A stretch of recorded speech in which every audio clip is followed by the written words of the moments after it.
Welcome along to Monza in the beautiful sunshine in northern Italy, ready for the second race of the weekend for the Formula Renault Euro Cup, round 4 of the 2018 season. The cars, as you can see, are on the grid.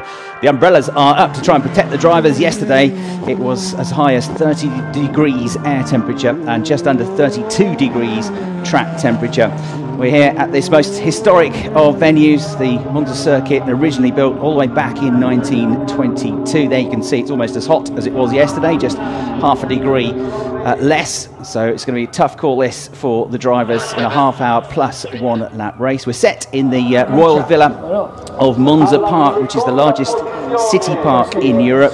So all around the circuit there are people jogging, riding bikes, going for picnics, and it's a beautiful setting for this track, which was one of the original Formula One Grand Prix track in the 1950 inaugural season. Only 4 tracks that were on that original calendar still used by the Formula One World Championship, and this is one of them, the others being Silverstone, Spa and Monte Carlo. So it is the fastest track on the calendar for these young drivers. It is a circuit where big braking is required at the end of some very long straights into some pretty tight chicanes. And yesterday we had 1 or 2 little niggles and incidents down at turn 1. One of them most notably being between 2 of the Renault Sport Academy drivers. One of them, Max Futrell, the other, Christian Lundgaard. It was a British driver that came off worst and was sent out wide, lost a load of positions, dropped right down the order, had good race pace thereafter, but was not able to get back in the points. There was a lot of attention for this young man after the race, Lorenzo Colombo, who lives, he was telling me, just about half an hour from here, depending on traffic, which can be quite bad in this part of the world. So he's very local to the circuit. The driver has run here in the past in Italian Formula 4, and the team that runs him is the only Italian squad, JT Motorsport, within the Formula Renault Euro Cup.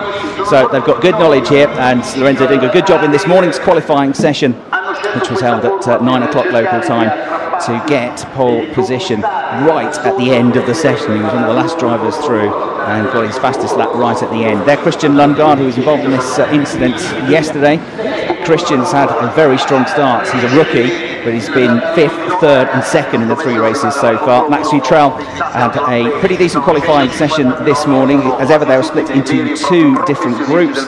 Max was in the 2nd quicker group this time. I say quicker group because, like yesterday, the track got quicker and quicker throughout the 35 minutes session. It was 15 minutes for the first group, a 5-minute pause, and then this group went out. So he was 2nd behind Colombo, but only by 65 thousandths of a second. So it's the fastest driver from the fastest group on pole, the fastest driver from the 2nd fastest group alongside. Yates moved into the championship lead yesterday by making history in becoming the first ever Chinese driver to win a race in the Formula Renault Euro Cup. And he moved on to 58 points. His season gets better and better, 3rd, 2nd and 1st in the 3 races so far. Mighty impressive drive from this young man, Logan Sargent, the American, who won the first round of the season. He did 1 weekend at Barcelona at the end of last season, but this is essentially his first full campaign. The American charging through from the 8th row of the grid to get himself up into the points yesterday.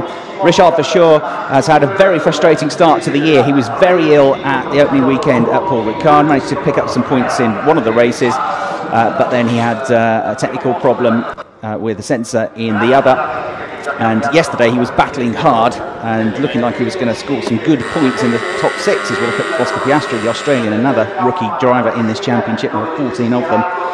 But Richard, we saw stopping in the pits. I spoke to him this morning and Richard said it was a temperature sensor, unfortunately, which put him out of the race yesterday. Max de Fournet has also had a slightly frustrating start to the year. Just the pace and the results weren't quite there for him at Paul Ricard, one of the more experienced drivers in the field. However, Max had a good qualifying session this morning and he had a good drive through the field yesterday after losing a load of places on the opening lap when there was some contact, and he came storming through to pull off some of the best overtaking moves of the race yesterday to get himself up into 9th place and into the points.